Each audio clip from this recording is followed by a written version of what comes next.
Going into the offseason, the Lakers had one glaring hole: perimeter defense. Last season, they ranked 18th in the league in points allowed per game to guards, giving up 24.7 points from beyond the arc on average. They needed grit, switchability, and toughness at the point of attack. And they got it by signing Marcus Smart after his buyout from the Washington Wizards, a 2-year, $11 million deal where Smart reportedly gave back $6.8 million just to join the Lakers.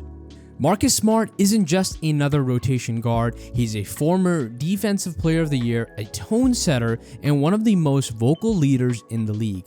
Sure, injuries have slowed him down. He's only played 54 games over the last 2 seasons, but when he's healthy, he still plays with the kind of edge that defines winning teams. Last year, even in limited minutes with Memphis and Washington, Smart ranked 4th among all guards in defensive estimated plus and minus. NBA analysts are speaking highly of this move. To the surprise of no one, we like the Lakers adding Smart. The defense will help on and off the ball, and he can guard multiple positions. Intrigued how much they can use him as a screener for LeBron and Luka. That's the versatility we're talking about. Now let's talk about how Marcus Smart fits into the season, and we fuse that injection of defensive identity with Jared Vanderbilt. Vando, as we know, missed big chunks of last season with injuries, but when he's healthy, he's also another defensive weapon. He's long, agile, relentless on rotations. His career defensive box plus minus sits at plus 3.2, one of the best among forwards. And Smart already sees what's possible when they share the floor. As JJ Redick said in camp, he wants more on-ball pressure, and Smart and Vando are the anchors of that strategy. And Smart already sees what's possible when they share the floor. As JJ Redick said in camp, he wants more on-ball pressure. And Smart and Vando are the anchors of that strategy.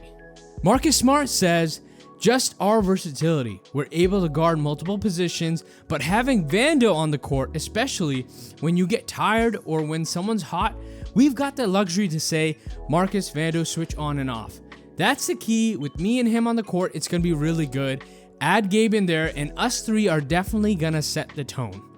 And that right there, that's the identity, the tone-setting strategy that JJ Redick has been preaching all camp.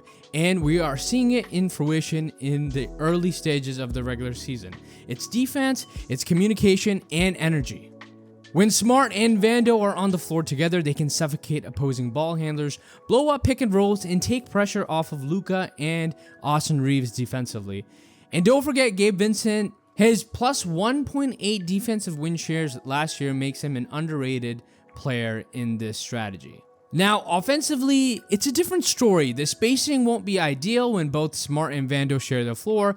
Smart's around 32% from 3, and we know Vando's a non-shooter, but there are ways to be creative. If you throw in Vando as a pick-and-roll partner, now you're involving him in the action, and the defense has to make an adjustment. But that said, early on in the season, JJ Redick may have to live with that, and if it means that the Lakers are able to set a tone defensively and a message early on to the season, that is very significant.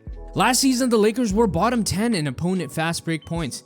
This trio could flip that script, turning defense into offense and energy into runs. And the good news, Marcus Smart says he's feeling great heading into the first 2 games of the season. Day by day, he's ramping up his ability to impact the floor offensively and defensively.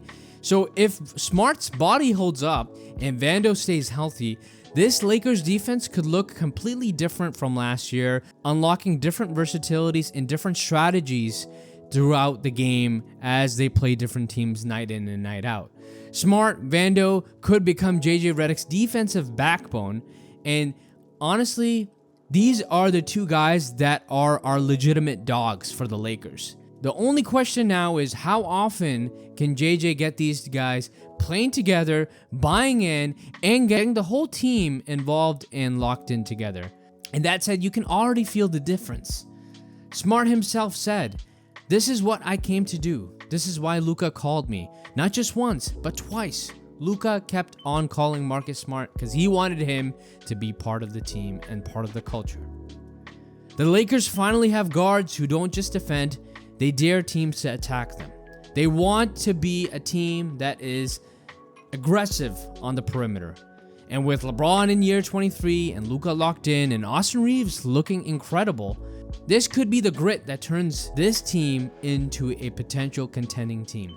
And that's it for this Rings and Things video. If you liked what you heard, and if you have any suggestions or comments, please let me know in the comments below. Like the video, subscribe to the channel, and as I always say, this is the home where banners aren't optional, they are tradition. Peace.